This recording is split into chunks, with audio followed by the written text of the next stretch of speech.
a year. I want a kinder and gentler.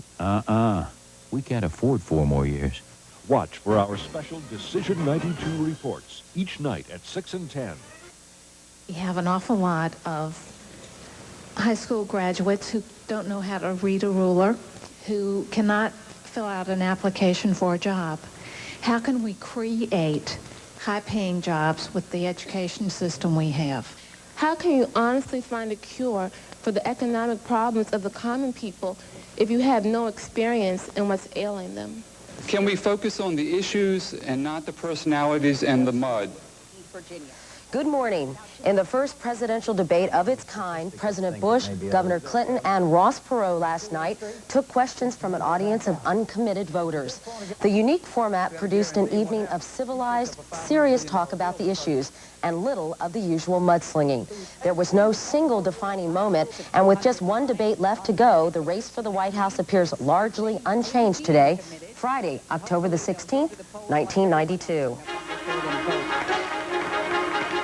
From NBC News, this is Today with Bryant Gumbel and Katherine Couric.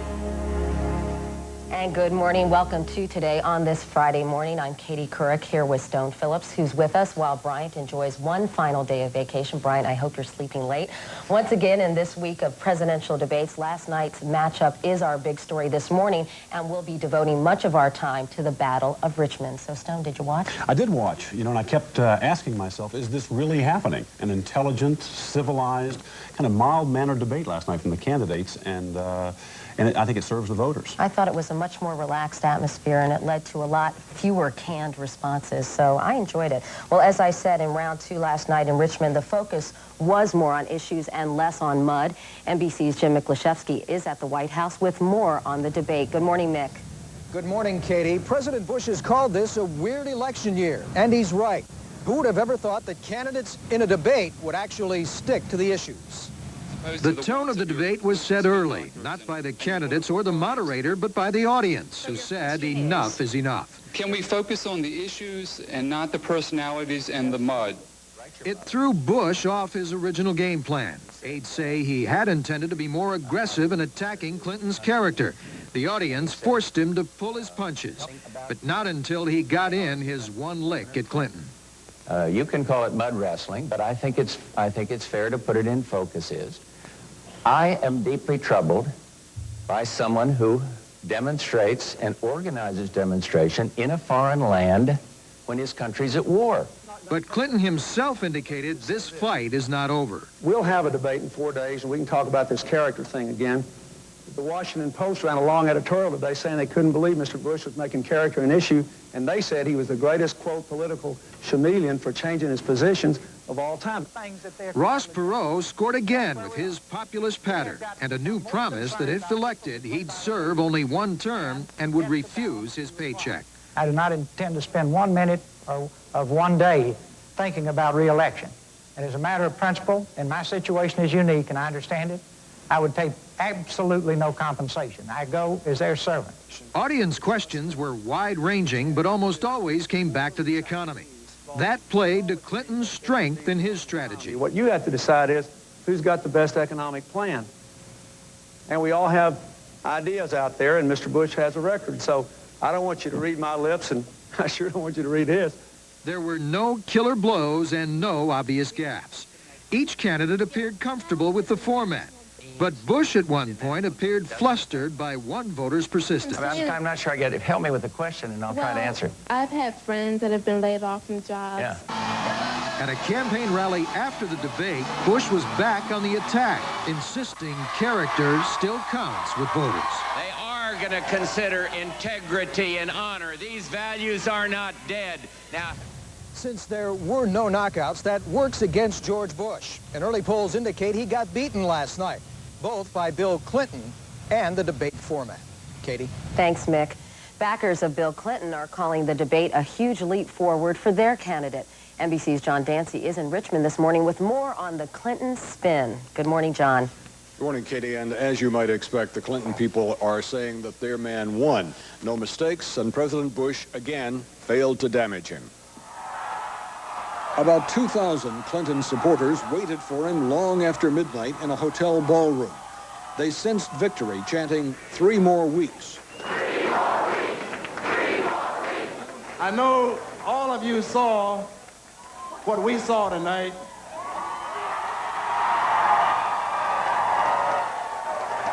We saw the next president of the United States.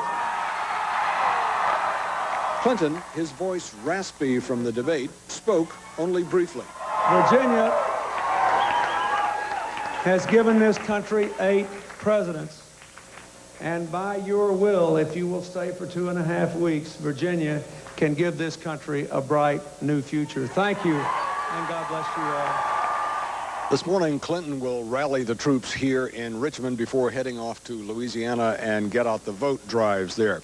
The Clinton people feel that their candidate did well. He appeared presidential, they say, and he offered specific proposals, particularly on the health care issue. The format was very much to his liking, and it seemed to put the president off. As Mick said, the president attacked him once on the character issue and may have intended to go on again until a man in the audience stood up and asked the candidates to, in effect, stick to the issues. For the president to have returned to the attack at that point would have appeared churlish. Katie? All right, John, thanks a lot. Meanwhile, Ross Perot says he enjoyed talking about real issues with real people during the debate. For more on that, let's go back to Richmond, where NBC's Jim Cummins is standing by. Good morning, Jim. Good morning, Katie. Perot did it again. He came in here at the last minute, showed up for the debate with little or no preparation, and proved that his strong showing in the first debate was not a fluke. He was cheered by his supporters at a Richmond hotel following the debate. He continues to run as the outsider, the businessman who will make everybody in Washington sit down and work out their differences to get the country moving again. Washington doesn't listen. Washington takes a 1,900-person poll sample and makes a decision affecting 250 million people. It's a big mistake. His anti-Washington message has a lot of appeal, but Perot still refuses to offer few specific solutions to the country's problems in these debates. Sue Lipscomb, an office manager, was one of the 209 uncommitted voters at the debate.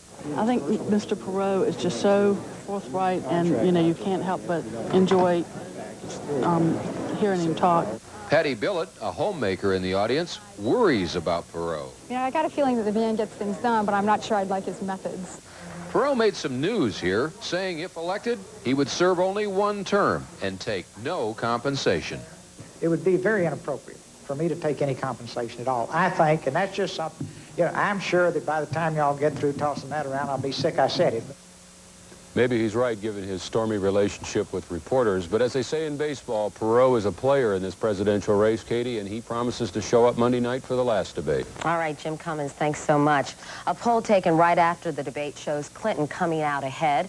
54% in the poll said that Clinton won. 25% gave it to the president.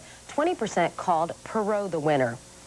As Jim Cummins noted, the 3 presidential candidates will meet again for their 3rd and final debate on Monday night.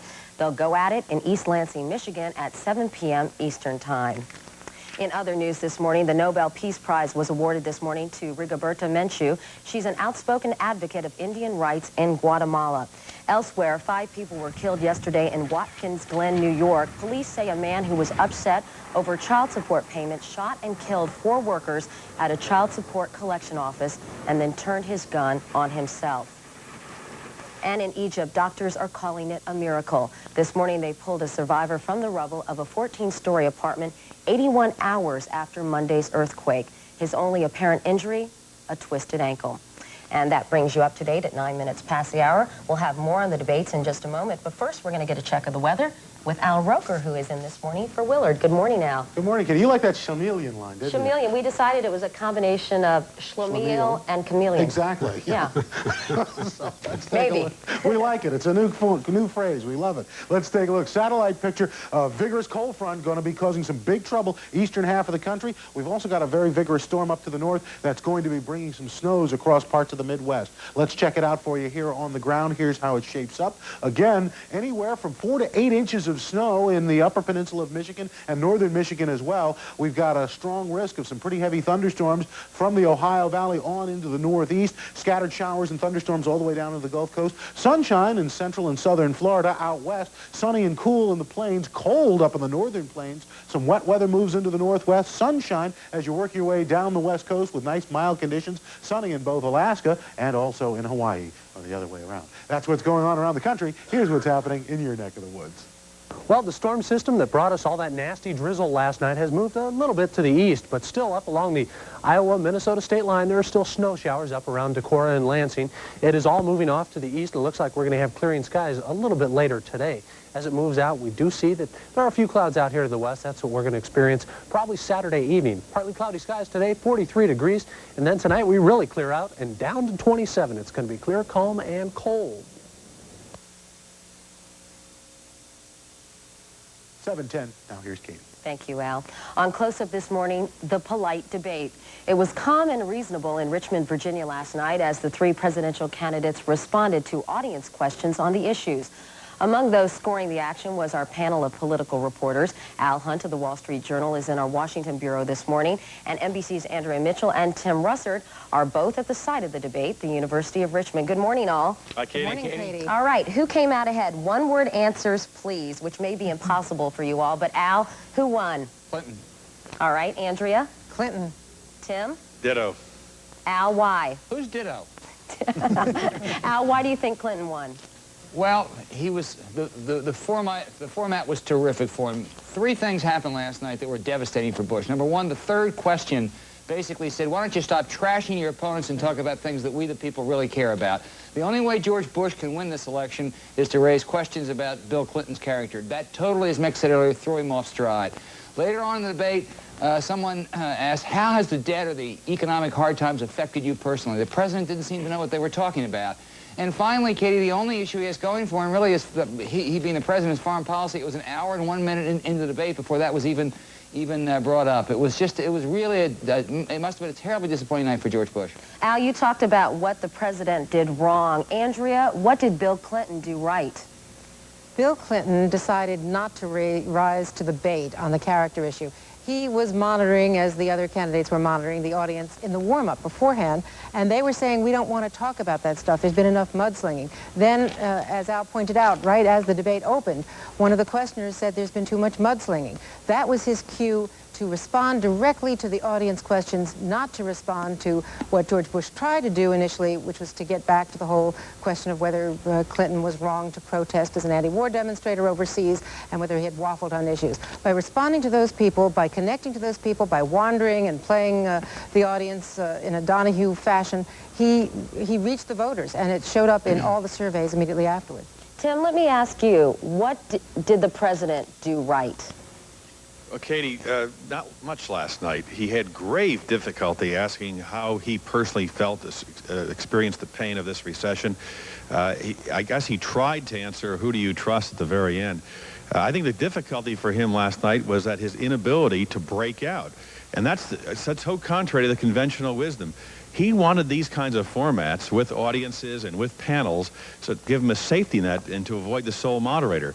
Those formats have prevented him from breaking out. And I believe on Monday, if he tries to get personal against Bill Clinton, the whole nation is going to let out with a collective boo.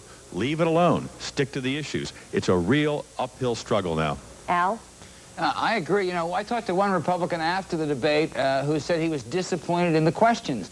That's the problem for the Republicans. Those questions, I think, reflect what people care about, jobs and health care and economic security. That's what's on people's minds, not who demonstrated against what war in 1969.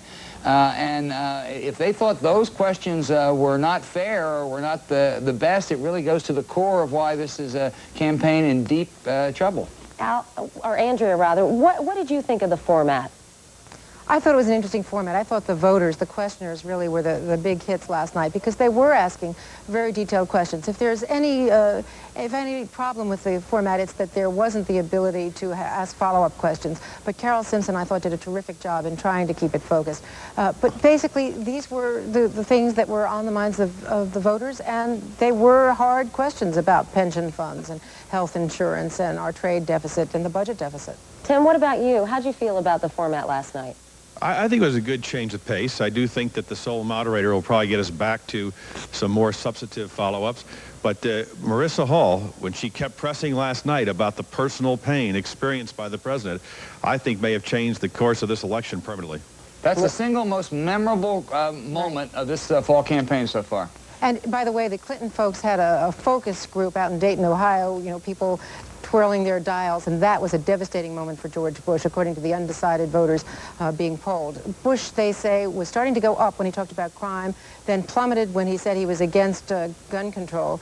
And when that woman asked that question about personal pain, and he couldn't handle the answer, couldn't relate to her in any way, and Clinton kept coming back to it and reminding people about it later on, that was Clinton's best moment and Bush's worst. Katie, let me jump in for a second, because there are two reasons the character issue doesn't work for George Bush. The first is that people are hurting, they do feel pain, and they're interested in that and what someone's going to do about it. The second is that Americans, by and large, have serious problems with George Bush's political character. They don't think he cares about people like them, and that's why that was such a dramatic and such an important moment. And Katie, the interesting thing is last night when the gentleman stood up and said, "Stop the mud." From now on, for the next 3 weeks of the campaign, every time George Bush tries to raise the issue of character, people are going to perceive it as, quote, mud. So what should he do, Tim? How would you advise him? I think Monday is almost impossible for the president to walk a fine line, being presidential, being an attack dog against Bill Clinton, trying to raise that issue, and not groveling in the mud. I frankly don't know how he does it at this point of the campaign. And able to pull this out in terms of the debate format. What about you, Andrea? Andrea, how would you advise him?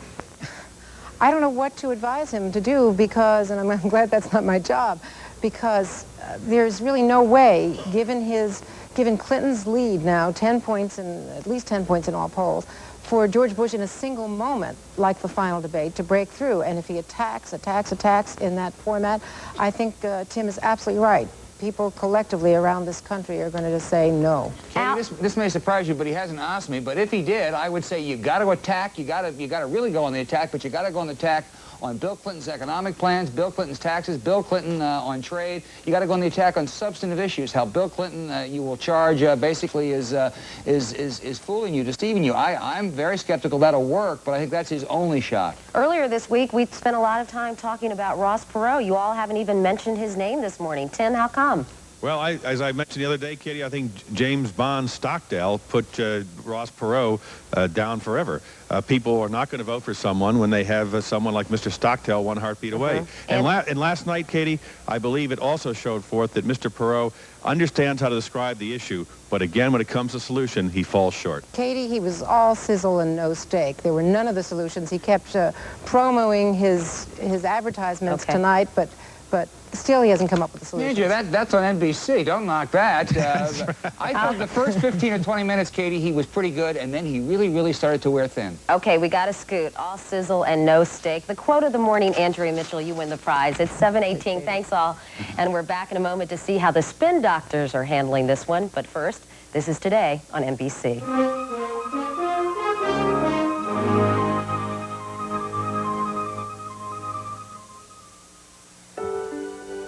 They gathered at the co-op one Saturday morning. Independent farmers pulling together to make their community a better place. That's the idea behind the local co-ops that make up the farmland system. Co-ops owned by local farmers to meet local needs. Supplying farmland inputs for better farming to help produce better food more profitably. Together, they build a system that benefits everyone. Farmland. Better farming, better food.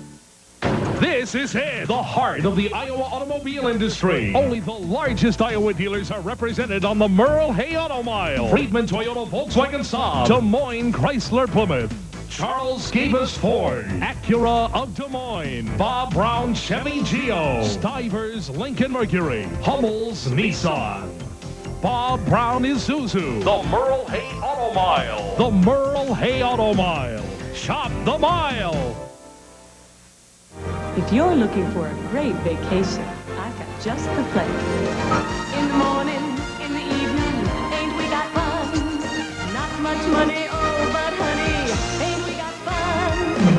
The food is great here. There's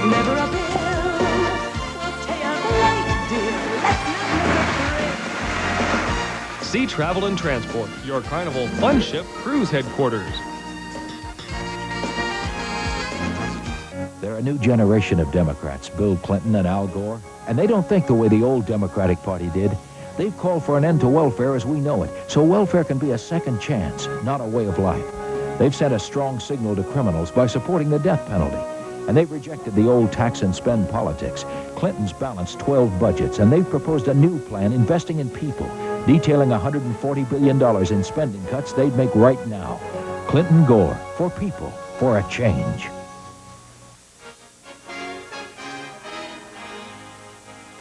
All three political camps have their own opinions about how their man did in the second presidential debate. NBC's John Cochran checks in from Spin headquarters with this report. The Clinton Spin Patrol was first out on the front lines. I think you cannot help but watch what happened tonight and understand this is a man who knows what he's doing. He's ready to be president, ready to bring about real change for the country. But the Bush camp was not far behind. Hey, Mickey, Rich. Hey, Rich, how are you? Nice to see you. Sorry your boy finished third tonight, but he'll have another time to do it. Well, you know, Rich, you've never gotten it, and you never will. Well, I'll tell you what. Yeah. He finished a weak and he finished a poor third tonight because he was weak and cautious when he wasn't so busy being smug and arrogant out there. All the spinners were looking for a new way to say their man.